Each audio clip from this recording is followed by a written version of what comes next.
अस्सलाम वालेकुम, क्या हाल है आप लोगों का। अल्लाह का शुक्र है हम लोग बिल्कुल ठीक ठाक हैं। और कैसे गुजर रहे हैं आप लोगों के आजकल दिन। और ख़ूब दबा के गर्मी पड़ रही है कि यानी आप दिन के टाइम निकल के कोई काम नहीं कर सकते। और बेचारे हस्बैंड जब ऑफिस से आते हैं ना तो इस तरह गर्म हो रहे होते हैं, उफला ऐसे जैसे अंदर इनके हीटर लगा हुआ है। बेशक गाड़ी में एसी हो लेकिन बिल्कुल यूज़लेस हो रहा है। तो एक दो चीज़ें चाहिए थी मुझे। आपको शॉप तो नज़र आ गई है, ताहून लिखा हुआ है जी, यहाँ पर ही आए हैं। और ये शमेसी में शॉप है तो हम उसी साइड पर आए हैं लेने। तो ये जो सामने आपको अगर थोड़ी सी बिल्डिंग नज़र आ रही है ना, तो यहाँ पर हम लोग रहते होते थे, बचपन हमारा यहाँ पर गुजरा हुआ है। तो जैसे हस्बैंड लेने गए हैं ना तो मैं वीडियो बनाने लगी है। मैंने कहा चलें थोड़ा सा वीडियो बनाती हूँ, फिर शेयर करूँगी अपने व्लॉग में कि यहाँ पर हमारा कितना टाइम गुजरा था। ये कॉर्नर वाली बिल्डिंग है, उस वक्त ये बिल्डिंग बिल्कुल न्यू थी, यानी हम लोग फर्स्ट थे जिन्होंने रेंट पर लिया था।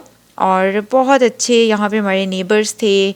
ऊपर एक इंडियन फैमिली होती थी, वो भी बहुत अच्छी थी। और मतलब ना जब यहाँ पर खड़ी होती हूँ ना तो याद आ जाता है। और ये जो ताहून की शॉप बन गई है ना, ये एक बकाला था, ठीक है, एक जो मतलब स्टोर होता है वो था। और सुबह सुबह हम यहाँ से लेकर जाते मेरे थे घर स्कूल के कुछ तो चीज़ें। यहाँ पर देखें, ये बेसन कल लेकर आए थे हम लोग यहाँ पे जो हमारे घर के पास चक्की है वहाँ से। साथ में हमने ली थी एक और स्पेशल चीज़, और वो मैं भी आपको दिखाती हूँ, जो कि पाकिस्तान से मिलता है लेकिन अब यहाँ पर भी अवेलेबल है। बहुत मज़े का ड्रिंक बनता है उसका। और ये देखें, ये मैंने सारा अपना पकौड़ों का मिक्सचर रेडी कर लिया है। अब मैंने सिर्फ इसको मिक्स करना है। और अभी यहाँ पर तकरीबन टाइम हो रहा है 1:30, और ये मैं फ़्रेश पकोड़े फ्राई करूँगी तकरीबन 3:30 तक। तो मिक्सचर इसका मैं पहले बना के रख लूँगी। बस आपको कड़ी भी दिखा देती हूँ कैसी लग रही है इस टाइम पे। देखें कड़ी हमारी रेडी है ऑलमोस्ट। सिर्फ इसमें जब पकोड़े मैं शामिल करूँगी और साथ ही फिर मैं इसको तड़का भी लगा दूँगी। मैं यहाँ पर आपको दिखाने लगी हूँ वो स्पेशल चीज़ जो आपको बता रही हूँ कि अब यहाँ पर भी अवेलेबल है, और ड्रिंक इसका बहुत मज़े का बनता है। तो ये देखें, आपको नज़र आ रहा है, इसको कहते हैं सत्तू। क्या कहते हैं इसको? सत्तू। और ये ना मुझे अपने बचपन की याद दिलाता है, जब हम लोग कभी स्कूल से आते होते थे, जो हमने मतलब टाइम स्पेंड किया था ना अपना पाकिस्तान में, आई थिंक 3 to 4 ईयर्स। और उस वक्त मैं ग्रेड 3, 4, 5 इस तरह से पढ़ती थी। तो जब हम घर आते थे ना तो मेरी मम्मा ने आगे ये बना के रेडी किया होता था कि बच्चे बाहर गर्मी से आ रहे हैं और उनके लिए ड्रिंक रेडी करके रखना है। और ये मेरा मोस्ट फेवरेट ड्रिंक होता था। इसके अंदर कुछ भी शामिल नहीं करना होता, या तो आप सिंपल शुगर शामिल कर लें जो होती है हमारे घर में, या फिर वो जो शक्कर आती है वो ऐड करें। साथ में ठंडा यख पानी होना चाहिए, आइस क्यूब्स, और इसको बनाकर पिएं। इसका बहुत फ़ायदा है। गर्मी पाकिस्तान में तो ये बेस्ट है, लोग पाकिस्तान में बहुत ज़्यादा यूज़ करते हैं। लेकिन जब ये बेसन लेने गए हैं तो साथ ही मेरे हस्बैंड को याद था कि मुझे ये चीज़ बहुत पसंद है और मैं इसको मिस करी थी, तो उन्होंने फिर ये मेरे लिए बाय किया। जिस जगह से बेसन लिया था उसी बंदे ने बताया कि ये किसी और शॉप पे अवेलेबल है, वो भी मतलब स्पाइसेस से रिलेटेड ही शॉप है, वहाँ चले जाएँ। तो वहाँ से हमें ये मिला है। और इसकी प्राइस क्या है ये मुझे नहीं पता, हस्बैंड से पूछ के मैं आपके साथ शेयर करूँगी। तो भाई रियाद वालों, ये रियाद में अवेलेबल है। जिनको सत्तू बहुत पसंद है वो जाएं और जाके ख़रीदें। ये कल की बची हुई कुछ रोटियाँ हैं, और ये बस मैं निकाल के शॉपर में डालूँगी। आजकल ये वाली रोटी बहुत मज़े की आ रही है, छोटी सी, हमारे घर के पास ही बेकरी है। वैसे तो इसका साइज़ हर साइज़ का होता है, मतलब बिग, मीडियम, स्मॉल, लेकिन ये वाला जो एक आ रहा है ना स्मॉल साइज़, ये बहुत मज़े की, इतनी सॉफ्ट रोटी है। और इसमें आई थिंक काफ़ी सारे पीसेस थे, बच्चों ने माशाल्लाह बड़े शौक़ से खाई है कल। और ये मेरे हस्बैंड लेकर आते हैं जी मेरे लिए ब्राउन रोटी, और डेली ही फ्रेश आ जाती है। समटाइम्स मैं इसको फ्रिज में रख देती हूँ, गर्म करके खा लेती हूँ, लेकिन समटाइम्स नहीं करती। और ये है कि बच्चों को भी मैं कहती हूँ कि ऑन ऑफ बच्चों ये खाया करो, इसके ज़्यादा फ़ायदे हैं बजाय कि इस वाली वाइट रोटी के। तो मम्मा जी बेटा, अच्छा तो बस अरुष मेरे साथ बैठे क्या कर रही है? अरुष, बाबा को लगता है ये ना मेरा केक है। अच्छा ये बाबा के लिए केक बना रहे हो आप? केक है chocolate. And who is this? She is looking so cute. This is mine. But this is Baba's unicorn cake. Oh, this is Baba's unicorn cake. Very nice. And what are you eating? Burger खा रही है अपनी। तो यहाँ पर बना के रखा है मैंने अरूश का एग। मेरी कोशिश ये होती है कि डेली एक एग मैं इसको दिया करूँ, और समटाइम्स खा लेती है, समटाइम्स नखरे करती है, लेकिन एज़ यू नो कि बहुत हेल्दी होता है एग। इसमें सिर्फ विटामिन सी नहीं होता, उसके अलावा सब कुछ होता है। तो आप लोग भी लाजमी बच्चों को दिया करें। जब मेरे 2 बच्चे बड़े वाले छोटे थे तो उस वक्त भी मेरी कोशिश होती थी मैं उन्हें देती थी, और लेकिन अब जैसे रूश है छोटी तो मेरी अभी कोशिश होती है मैं कि इसको दिया करूं।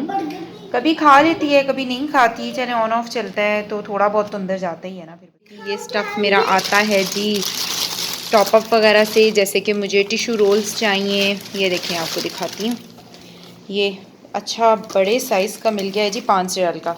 वरना अगर आप पांडा से लेते हैं ना तो ये आई थिंक 16 रियाल समथिंग ऐसे होता है। और मतलब क्वालिटी वाइज भी अच्छा है, ऐसा नहीं है कि आपने हाथ में लिया तो वो ख़त्म हो जाएगा, नहीं। साथ में मुझे वहाँ पर ये लक्स नज़र आ गया था, घर में ख़त्म होने वाला था तो मैंने ये भी ले लिया। और ये भी मुझे मिला है 8 रियाल का।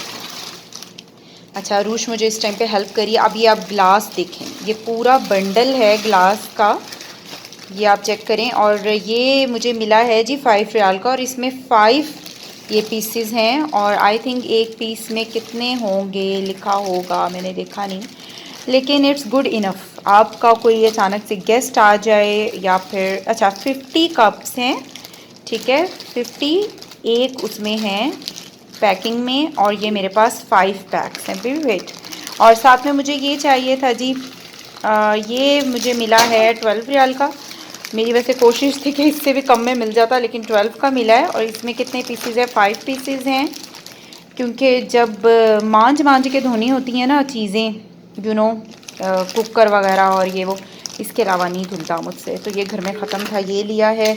और साथ में मैंने ये सोप, पा के सोप, और दिखाएं बेटा, ये भी कुछ ऑफ़र में थे, अब मुझे याद नहीं है, लेकिन ऑफ़र में था, अच्छा था, तो ये भी मैंने ले लिया। तो इस तरह की जो चीज़ें हैं ना आजकल, ये मैं लेती हूँ टॉपअप से, और बहुत अच्छी रीज़नेबल मिल जाती हैं। और बाकी का जो मेरा सामान होता है जी, वो तो मार्केट से ही प्रॉपर आता है। लेकिन ये वाली चीज़ें आपको भी मैं कहूँगी, जो यहाँ रहते हैं वहाँ जाएं और वहाँ से जाके ले लिया करें। दिस इज़ योर बाबा's केक। तो आपको मैं बता दूँ गाइस के अरूश के बाबा का बर्थडे आ रहा है, जिसके लिए अरूश को पता चल गया है कि अच्छा जी बर्थडे आने वाला है, तो वो पहले से ही उसकी तैयारियां स्टार्ट हो गई हैं। बच्चे कुछ कार्ड वगैरह भी बना रहे हैं। तो इंशाल्लाह थर्सडे को मेरे हस्बैंड का बर्थडे है, 1 जुलाई को इंशाल्लाह ताला। तो बस उसके बाद देखें जी अरूश और अरूश के जो हैं अभी से ड्रामे स्टार्ट हो गए हैं, मैं ऐसे करूँगी, मैं ये करूँगी। अरूश को ना बर्थडे की बहुत ज़्यादा एक्साइटमेंट होती है। ये जो थोड़ी सी वीडियो बनी है ना, ये अरूश की फरमाइश पे बनी है। अरूश ने बोला है कि मामा आप बोलें this is my picture, this is my husband's picture. तो भाई अपनी पिक्चर तो अभी मैं नहीं दिखा सकती, तो चलें फिर यही देख लें। और ये जो फ्रेम आपको टूटा हुआ नज़र आ रहा है ना, ये सारे हालात अरूश ने ख़राब किए हैं। इस फ्रेम को 2-3 दफ़ा गिराया था, और ये फ्रेम मैंने दुबई से लिया था, और ये 3D फ्रेम था, लेकिन अब इसके ऊपर जो है ना शीशा टूट चुका है। ये अब आपको ना प्लास्टिक में ही पिक्चर नज़र आ रही है। ठीक हो गया? बस और कुछ बताने? नहीं बेटा, मुंह में नहीं डालते, इट्स डर्टी। तो ये मुझे ज़रूरत थी, एक मैंने खोल लिया और मैं यहाँ पर रख दूँगी, क्योंकि अगर इसको पानी में छोड़ते हैं ना तो इसके ऊपर रस्टिंग स्टार्ट हो जाती है, जो कि मुझे अच्छा नहीं लगता। वैसे इसके ऊपर लिखा था हुआ है 100% रस्ट फ्री। लास्ट टाइम मैं लेकर आई थी तो उसको ना बहुत ज़्यादा रस्टिंग हो गई थी, तो बस फिर मैंने उसको फेंक दिया था। तो फिर ऐसी चीज़ यूज़ करने को भी दिल नहीं करता। तो यहाँ पर आप देख रहे हैं फिर से कुछ बेकिंग का प्रोसीजर जारी है, क्योंकि जो बच्चे हैं ना घर पे रह के जीने नहीं देते, उनको हर दिन कुछ ना कुछ नया चाहिए। और वहाँ पर केक बन रहा था, और यहाँ पे बाबा रात के टाइम लेकर आ गए हैं जी पिज़्ज़ा। और ये डोमिनोज़ का पिज़्ज़ा है, और इसके अंदर चीज़ भरी हुई थी, मतलब पता नहीं, इन्होंने मुझे बताया, मैं भूल गई हूँ कि शायद 1 kg कुछ चीज़ इन्होंने इसके अंदर डाली हुई थी, इतने से पिज़्ज़े में। तो मैं कह रही थी इससे फिर आपने मोटे नहीं होना तो और क्या होना है, लेकिन ये था कि एक स्लाइस से ज़्यादा मुझसे तो नहीं खाया गया। तो यहाँ पर जी हमारा केक भी रेडी हो गया है, और मैंने जल्दी से आज इसको बना के बस ओवन में डाल दिया था कि चलो भाई बच्चे खा लेंगे, उनका दिल करेगा। तो माशाल्लाह से आप यकीन करें कि ये शाम के टाइम बने और रात से पहले पहले ये पूरा केक ख़त्म था। पता नहीं उड़ गया कहाँ गया, मुझे नहीं समझ आई। क्योंकि जब मैंने कहा अपने हस्बैंड को कि मैंने आज केक भी बेक किया है तो आप टेस्ट कर लें, तो जाके मैंने देखा तो मुश्किल से मेरे ख्याल से 2-3 पीसेस ही पड़े हुए थे। तो मैंने फिर कहा कि बच्चों थोड़ा सा हल्का हाथ रखो। ये जो आपको स्लाइस नज़र आ रहे हैं ना, बस यही वाले स्लाइस बाकी थे। ये देखें जी 3 स्लाइस, और आपको नज़र तो आ रहा होगा बैक शेप के कुछ राउंड में बाकी बच गए थे मेरे हस्बैंड के लिए। तो वो कहते हैं ये भी नहीं छोड़ना था, ये क्यों छोड़ा तुम लोगों ने। चलें अब करते हैं जी व्लॉग को एंड, क्योंकि काफ़ी गपशप हो गई आज के दिन के लिए। आई थिंक ये इनफ था। अपना बहुत सारा ख्याल रखिएगा। इंशाल्लाह एक नए व्लॉग में जल्दी मुलाकात होगी। और kindly like share and subscribe to my channel. Have a nice day and खुदा हाफिज़।